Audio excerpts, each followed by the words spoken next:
Next video we will reacting to. Next video we will be reacting to. See, I be speaking so fast to where it just slurs my words and everything goes together. It's okay. I'm not perfect. I'm working on my speech. That's why I need to talk slower and enunciate. And anywho, we are reacting to "The R&B Girls Are Under a Spell" by Cameron Suzanne.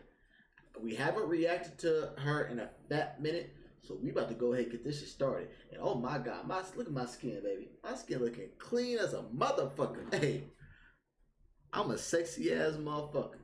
No wonder the hoes love me. I was about to end the stream. Crazy. Alright, without further ado, let's go ahead and get into it. I heard someone say, every time an R&B girl collaborates with Chris Brown, an angel loses its wings. Some say the chokehold that Chris Brown has on the R&B girls needs to be studied.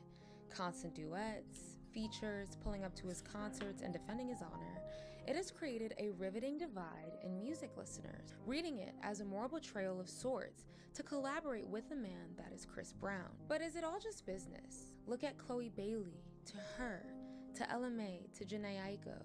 Are they doing this for little return? The return being their fans side-eyeing them. Are they under a sort of spell? This is all I can say. Man, the true fans is gonna listen to it regardless. They ain't gotta listen to that song. I don't give a fuck about what my fans say.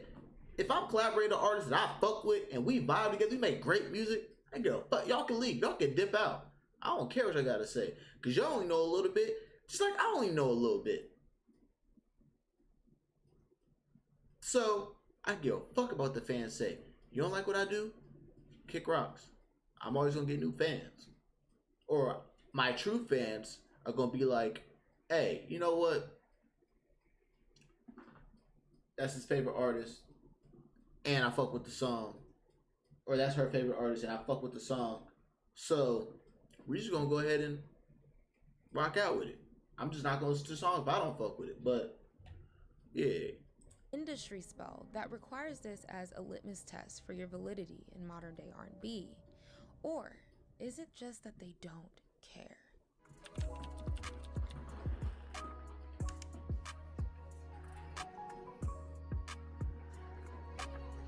Hey guys, it's your girl Cameron and I am back at it again with another video.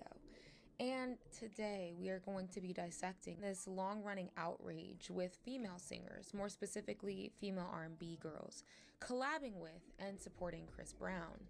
A slippery slope for some and what seems like a non-problem for others. We know in music, collaborations are a must, but can also be very tricky and detrimental. With Chris Brown about to embark on his stadium tour this summer, I noticed that Summer Walker is an opener for the tour, as well as Jhené Aiko. And what dawned on me is that I virtually saw no uproar or complaints, while other R&B acts, if they as little as take a picture with him, or worse, collaborate, they've trended for betrayal, completely altering fans' relationships and outlook on them from that point forward. Is this Chris Brown collab really the scarlet letter that people insist it is? And all I gotta say is these motherfuckers on the internet, man.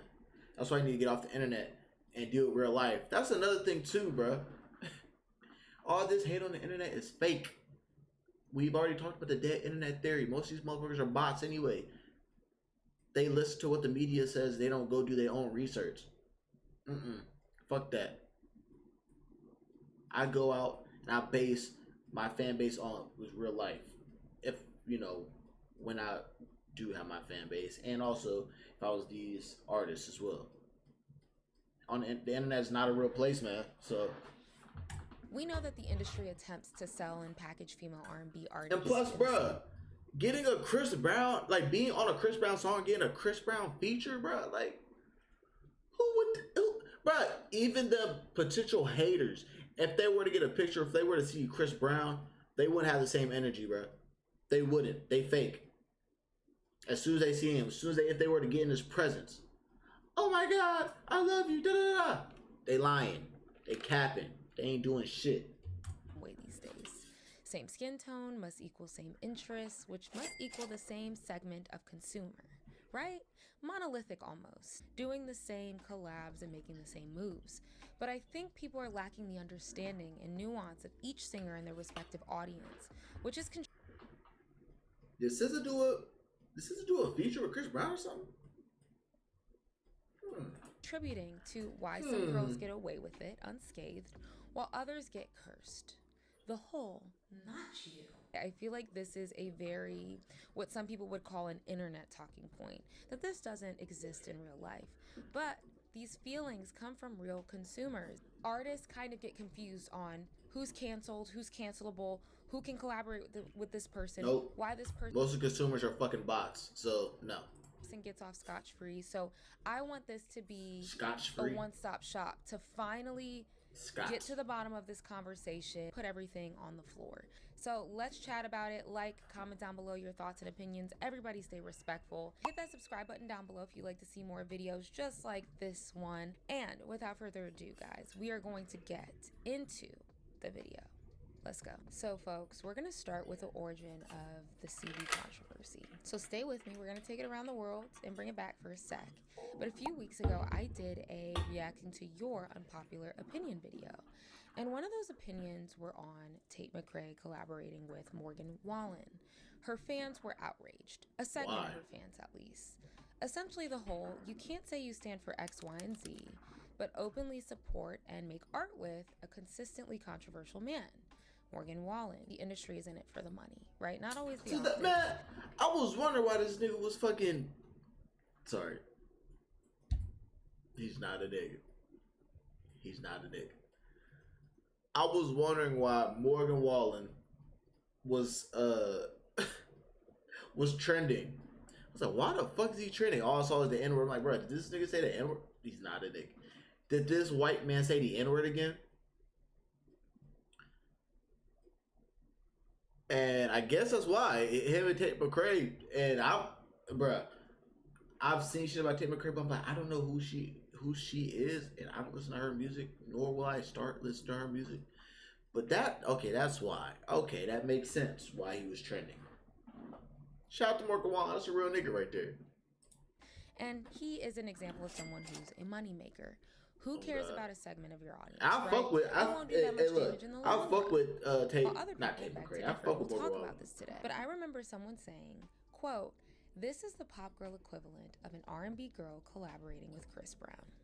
Yikes. And it really put things into perspective. When many of these women have seemed to support the just treatment of women, feminism, anti-abuse. For some fans, it appears as a slap in the face and represents a moral hypocrisy within these artists. And I don't think it's a bad thing to have a level of expectation, because horrible people have been supported and praised throughout the span of Hollywood, where a lot of damage could have been mitigated had people called it out and stopped supporting it a long time ago.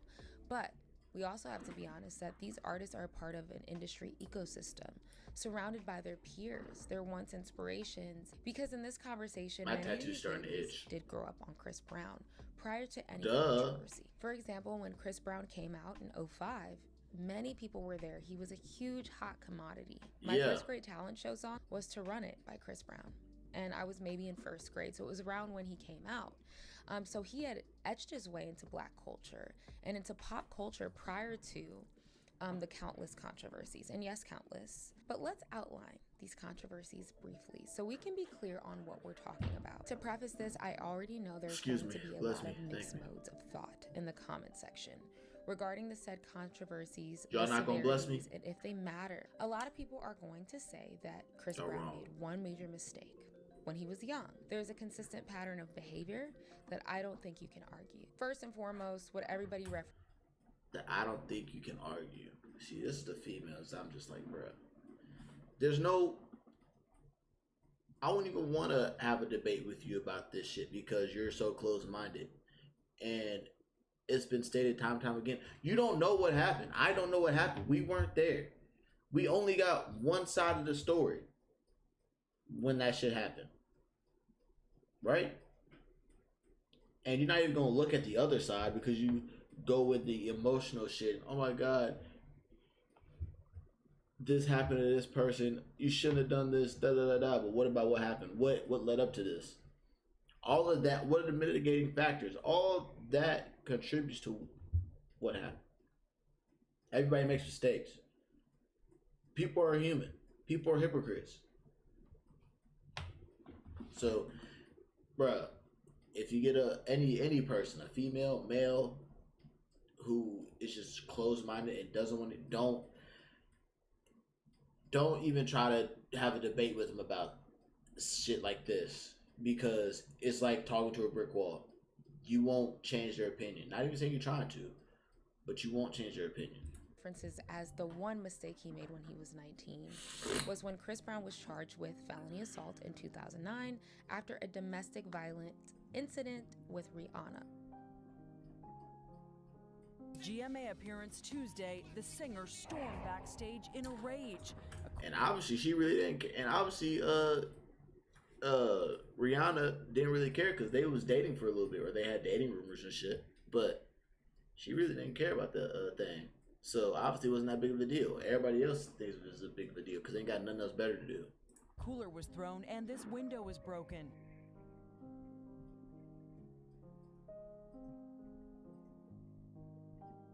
Chris Brown, remember that fight he got into with Frank Ocean?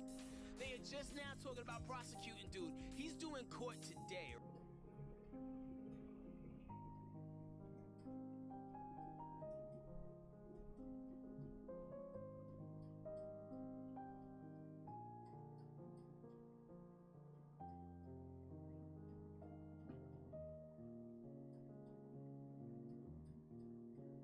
R&B singer Chris Brown's felony battery case will be in front of a Hillsborough County court again this morning. The singer is accused of sucker punching a photographer at a Tampa nightclub. Run away.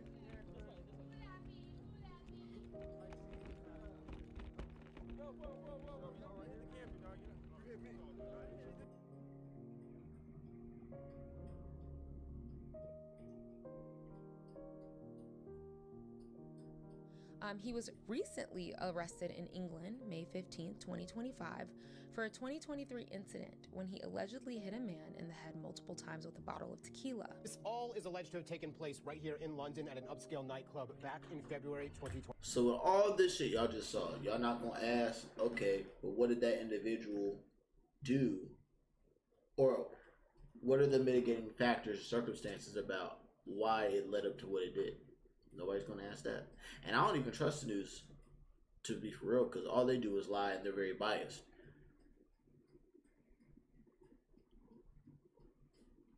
They lie, they're biased. I don't trust the news.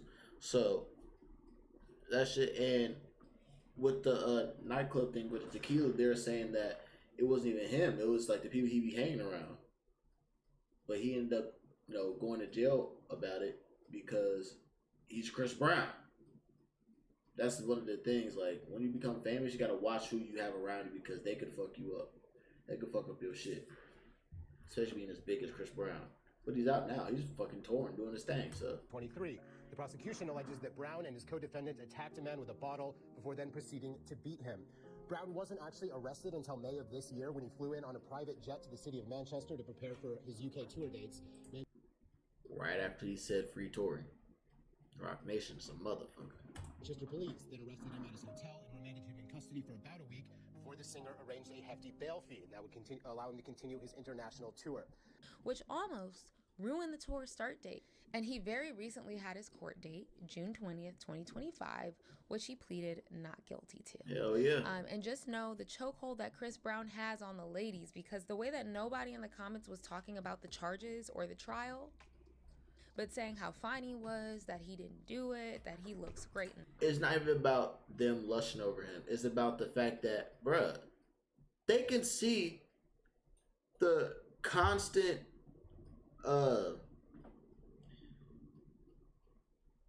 hypocrisy and bullshit that they put Chris Brown through. And it's like, bruh,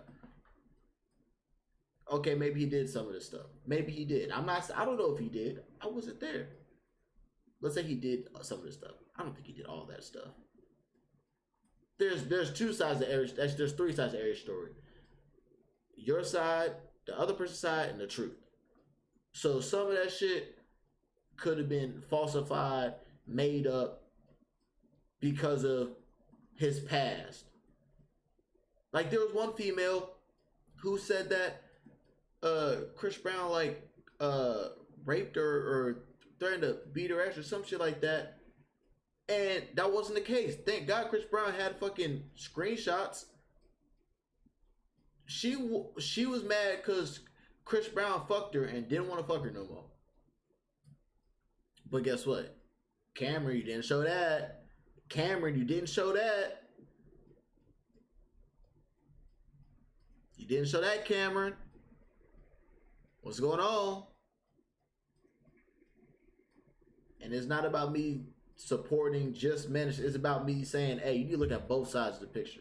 All sides, not just one. Not just feeding your biases. Because that's where you can get fucked up at. In that suit, people don't care. There is a rap sheet. And for people who are angry at those who choose not to support him, just say you don't care about his past or his present and just leave it there. Just say you don't care.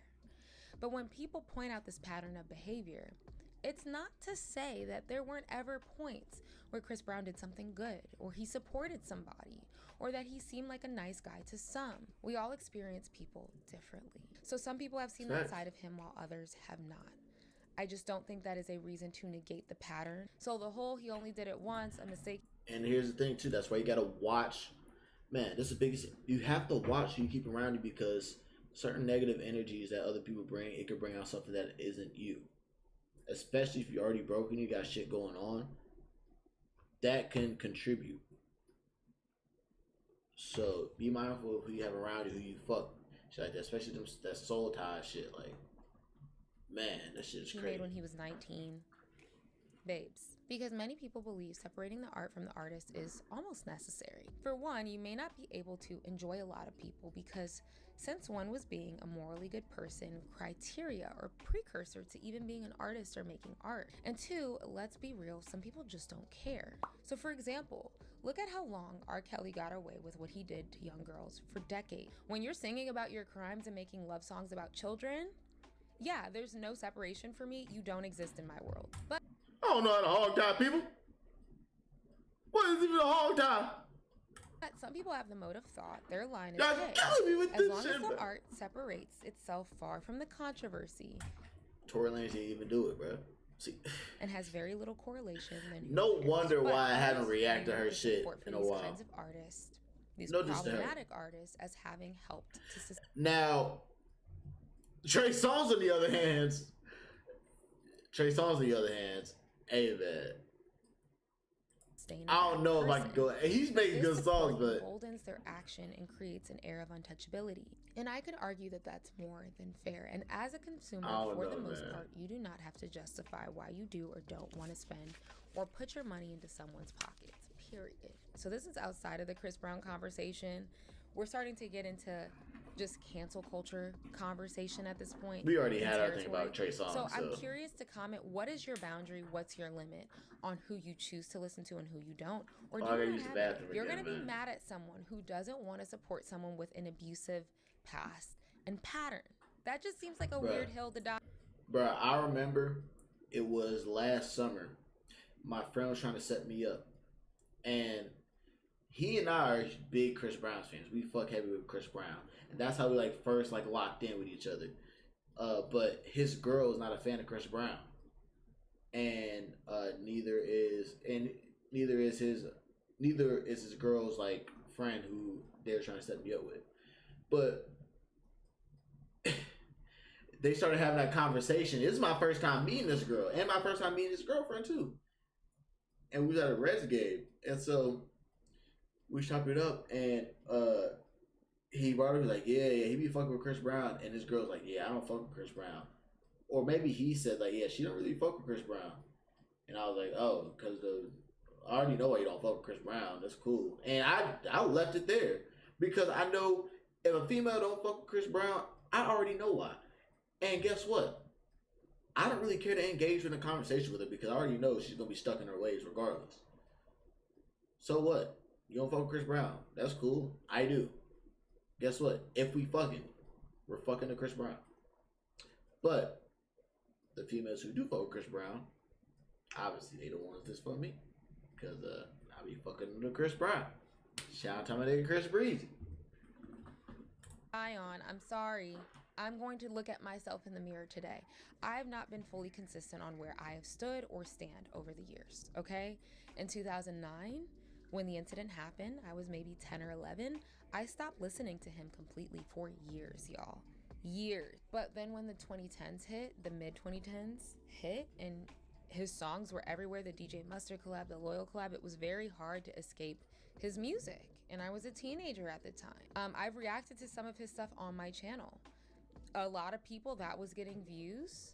That was what people were wanting to see from me. His fans were showing up in the comments, okay? So I'm not trying to be on a moral high ground here. I never sat down and looked at the pattern because I just didn't keep up with Chris Brown. Hey man, sometimes you gotta, when you out here trying to get big, you gotta do shit that you don't want to do, or do shit that feeds the people. You gotta make some shit shake. You gotta ruffle some feathers. I ain't mad at you about that. Girl, do your thing. You trying to get big. I get it. In his personal endeavors that much. And then a lot of people will say, well, if the people he abused forgive him, then why do y'all care? Duh. And okay, but like, also, why are you all trying to make people support someone they don't want to support? People say certain... It's not about trying to make somebody support someone who don't want to support.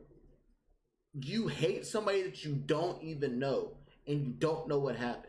And the people that it happened to is not a big deal. It's the fact that you have so much emotion tied to that individual and to that action that he's obviously paid his debts for.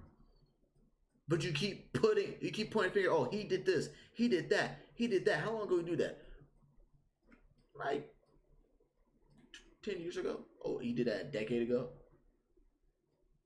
Oh, okay, well, the person he did it to, like, do they, are they cool? Like, I'm sure she still hates him. Nah, like, they actually got back together for a little bit. Wait a minute. So you telling me that this shit was like a decade ago, and the person that he did it to, they cool, yet you hate this man's guts. So you say, yeah, I hate him. I'll never listen to it. Why are you so emotionally invested in the individual?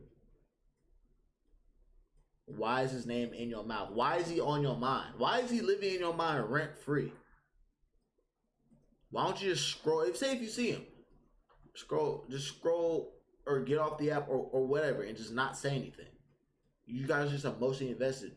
We're saying you have other shit to be worried about other than another man and the success and whatever he's doing. And then even if your favorite artist does collab with him, just don't listen to the song. If it comes on the radio, turn the radio off. That's why we have Apple Music, Spotify, Pandora. Duh. It's like, I hope you know, when y'all speak,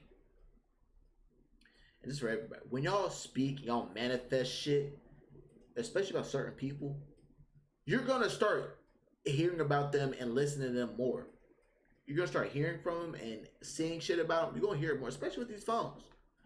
Bro, Siri be listening, bro. Swear to God. An allegation ruined men's careers. To me, I don't know, from over here, his career seems like it's doing great.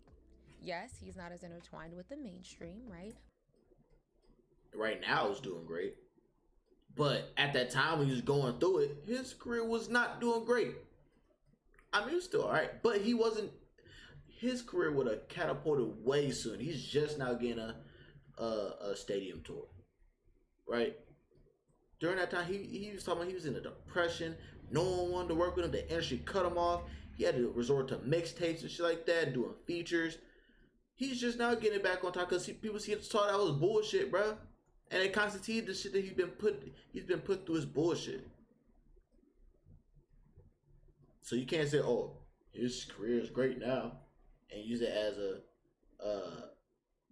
a scapegoat.